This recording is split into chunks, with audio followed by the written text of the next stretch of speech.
नमस्कार दोस्तों, स्वागत है आपका न्यू उत्कर्ष यूट्यूब चैनल में। आज के इस वीडियो में हम देखने वाले हैं मौर्य प्रशासन के बारे में देखेंगे और थोड़ा सा हम गुप्तचरों के बारे में भी हम इसमें आपको बताएंगे। तो ये होली के बाद ये नया वीडियो, उम्मीद करता हूँ आपकी होली अच्छी बीती होगी। आज के इस वीडियो में देखेंगे मौर्य प्रशासन। मौर्य प्रशासन के अंतर्गत हम केंद्रीय प्रशासन की बात करेंगे और उसका हम डिवीजन भी आपको बताएंगे, और प्रांतीय प्रशासन जो है या कहीं प्रांत का जो विभाजन होगा उसको भी हम आपको पूरी तरीके से बताएंगे, और थोड़ा बहुत गुप्तचर व्यवस्था के बारे में भी हम कुछ बातें इसमें आपको बताएंगे। तो इसमें भी हम देखेंगे तो मौर्य प्रशासन को जो हम पढ़ रहे हैं, या इसके बाद एक वीडियो और आएगी जिसमें हम न्याय व्यवस्था की बात करेंगे और व्यापार, सामाजिक व्यवस्था, इन सब का भी बात करेंगे। तो आइए देखते हैं मौर्य प्रशासन। तो अभी इसके बाद एक या दो वीडियो और बनेंगे। मौर्य साम्राज्य तब जाकर पूरी तरीके से खत्म हो पाएगा। काफ़ी बड़ा अध्याय है, प्राचीन इतिहास जब हम लोग पढ़ते हैं तो हमें दो से तीन अध्याय हैं जो सबसे बड़े लगते हैं। पहला तो हम लोग जो पढ़ते हैं, सबसे पहले देखें तो अपने आप में ही सिंधु घाटी सभ्यता ही बहुत बड़ा अध्याय है। दूसरी बात जब हम देखेंगे तो हमें देखने को मिलता है वैदिक काल भी काफ़ी बड़ा है, उसको समझने के लिए भी काफ़ी समय लगेगा। और तीसरे नंबर पे मौर्य आप देखेंगे तो मौर्य साम्राज्य काफ़ी बड़ा है, इसको समझने में भी टाइम लगेगा। हालांकि गुप्त भी बड़ा है लेकिन मौर्य की अपेक्षा थोड़ा सा छोटा है। आइए देखते हैं मौर्य प्रशासन की बात कर रहे हैं। तो मौर्य प्रशासन जो है वो सप्तांग सिद्धांत पर आधारित है। पूरे राज्य के आगे 7 अंग बताए गए हैं। तो कौन कौन से हैं ये एक कह सकते हैं क्रम वाइज है, इनको याद रखेगा। सबसे ऊपर है राजा, राजा के नीचे मंत्री, मंत्री के बाद जनपद, जनपद के बाद दुर्ग, दुर्ग के बाद कोष, कोष के बाद दंड, फिर मित्र, याद रखिएगा। इसमें कह सकते हैं एक क्रम है, सबसे ऊपर राजा, राजा के नीचे सभी चीज़ें आती हैं। तो याद रखिए। खैर इनको शरीर के अन्य देखें तो शरीर के अलग अलग अंगों से तुलना की गई, लेकिन मैं उनकी चर्चा नहीं करूंगा क्योंकि वो बहुत ज़्यादा इंपॉर्टेंट है नहीं। जो इंपॉर्टेंट है सप्तांग सिद्धांत में आपसे परीक्षा में पूछ लिया जा सकता है कि सप्तांग में कौन शामिल नहीं है, तो आपको बताना पड़ेगा कौन शामिल है कौन शामिल नहीं है। तो याद रखिए राजा, अमात्य, जनपद, दुर्ग, कोष, दंड, मित्र, इतने सारे हैं, इनको याद रखिएगा। इसके बाद जब हम देखेंगे तो हमें देखने को मिलता है केंद्रीय प्रशासन की हम बात करेंगे कि आखिर केंद्रीय प्रशासन कैसा था। तो केंद्रीय प्रशासन की जब बात करेंगे तो हमारे सामने देखने को मिलेगा सबसे ऊपर जो है वो है सम्राट अर्थात राजा सबसे ऊपर होता था। राजा के नीचे कौन होती थी? मंत्री परिषद होती थी।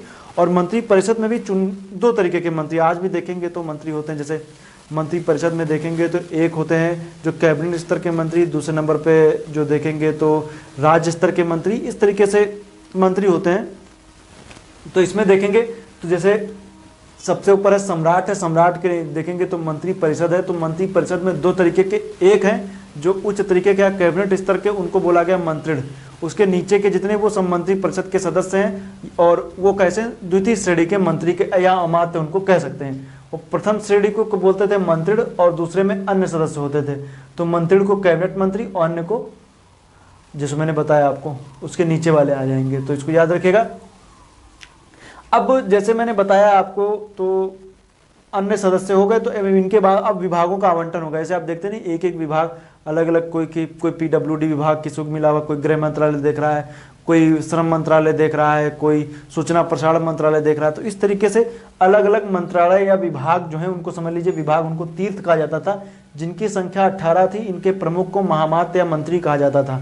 तो याद रखिएगा, तो इसको महामात्य या मंत्री कहा जाता है। इन विभागों के अंदर या इन विभागों के नीचे भी क्या होते थे?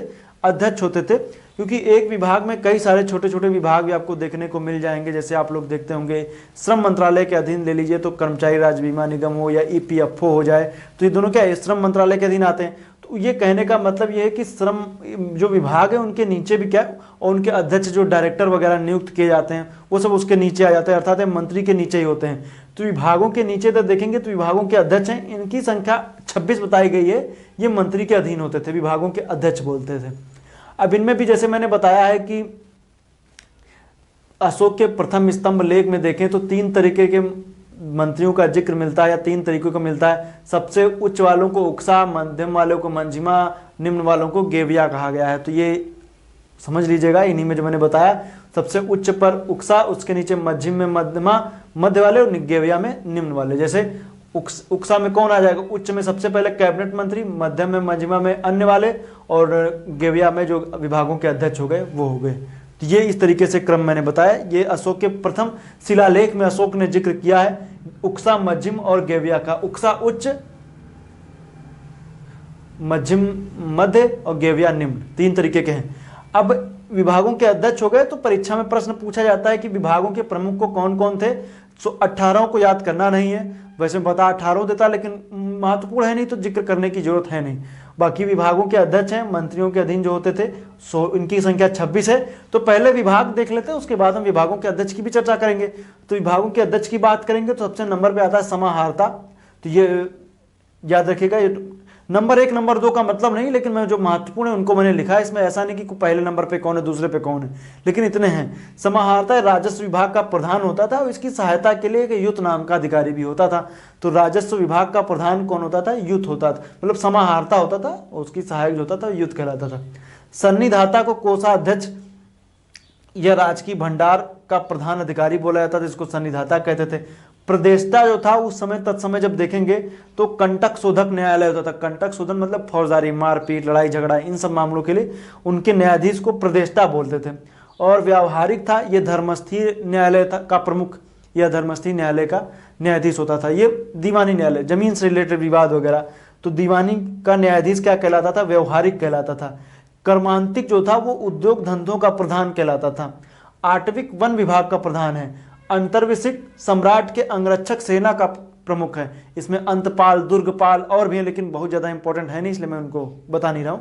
आटविक वन विभाग का प्रधान अंतर्विशिक सम्राट की अंगरक्षक सेना का प्रधान कहलाता था। तो ये जो मैं बात कर रहा हूं, ये बात हो रही विभाग की। अब हम आएंगे विभागों के अध्यक्ष की। तो विभागों के अध्यक्ष जो मैंने लिखे हुए हैं ये काफी इंपॉर्टेंट है। आइए देखते हैं विभागों के अध्यक्ष कैसे कैसे हैं, कौन कौन है। सबसे पहले आइए देखते हैं, लक्षणाध्यक्ष मुद्रा एवं टकसाल विभाग का प्रमुख होता था। पन्याध्यक्ष व्यापार वाणिज्य का प्रमुख होता था या अध्यक्ष होता था। पौतवाध्यक्ष मापतौल का अध्यक्ष है। सीताध्यक्ष सरकारी भूमि या राज्य की कृषि विभाग का अध्यक्ष को बोलते थे सीताध्यक्ष।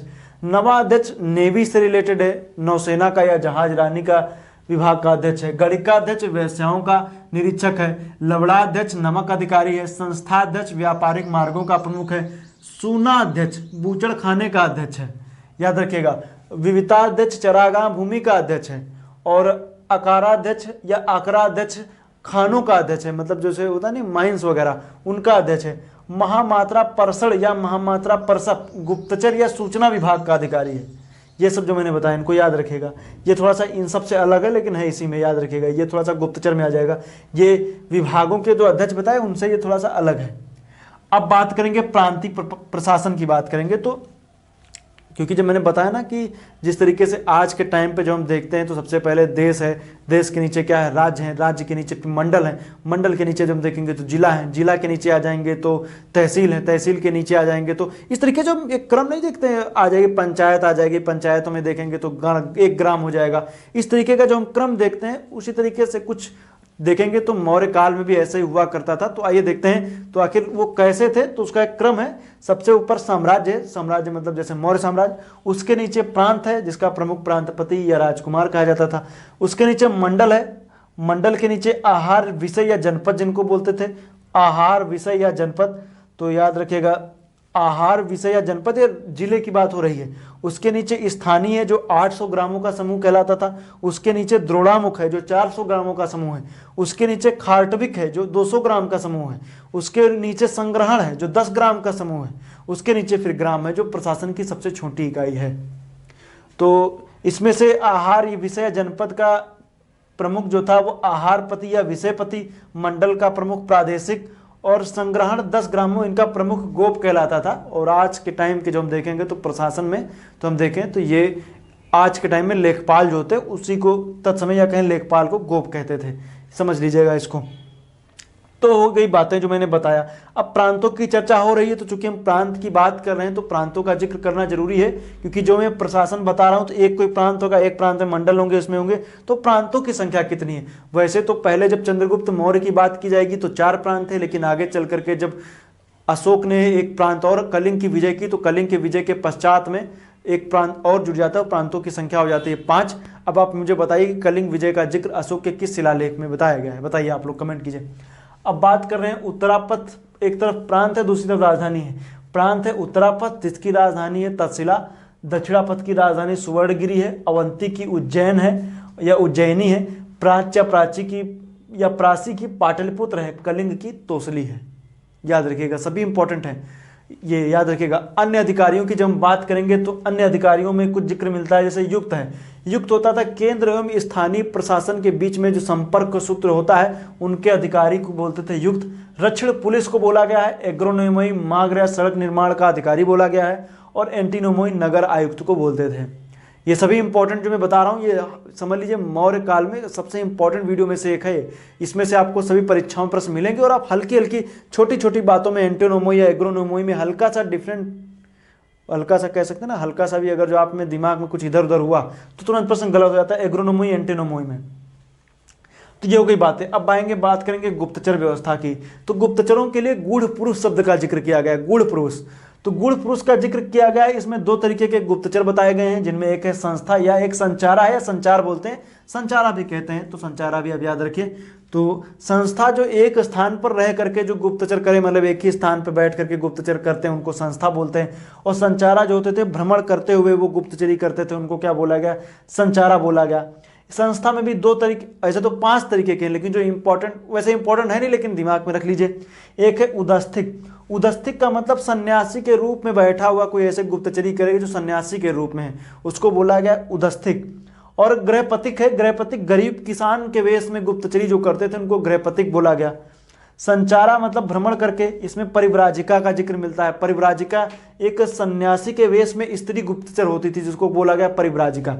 तो ये हो गई बात है। इसमें भी कई सारे हैं लेकिन इंपॉर्टेंट है नहीं इसलिए मैं जिक्र उनका कर नहीं रहा हूँ। ये परिव्राजिका और ये गृहपतिक उदस्थिक याद रखिएगा। मुख्य रूप से पूछा जाता संस्था कैसे गुप्तचर थे या संचार कैसे गुप्तचर थे, या पूछ लिया जाएगा एक स्थान पर रहकर गुप्तचर जो होते थे, गुप्तचरी जो करते थे उनको क्या बोलते थे, उनको संस्था बोलते थे। या पूछ लिया जाए कि मौर्य काल में गूढ़ पुरुष शब्द किसके किसके लिए जिक्र हुआ है, तो गुप्तचर के लिए हुआ है। पूछ लिया जाएगा कि रक्षण कौन थे, तो पुलिस थे। पूछ लिया जाएगा एग्रोनोमी कौन था, तो सड़क निर्माण का अधिकारी होता था। या इस तरीके से पूछ लिया जाए कि संस्थाध्यक्ष कौन था, व्यापारिक मार्गों का प्रमुख था। लक्षणाध्यक्ष कौन था, पौतवाध्यक्ष कौन था, माप तौल का अधिकारी है। इस तरीके से प्रश्न मिल जाएंगे। सीताध्यक्ष कौन था, सरकारी भूमि का प्रमुख था। अब अन्य इधर हम देखेंगे जो सन्निधाता, समाहारता, ये सब बड़े इंपॉर्टेंट हैं। सन्निधाता, समाहारता, प्रदेष्टा, धर्मस्थीय, कंटक शोधन न्यायालय, दोनों का जिक्र अभी हम आगे जब न्याय व्यवस्था का जिक्र करेंगे तो फिर हम वहां पे इनके बारे में बताएंगे।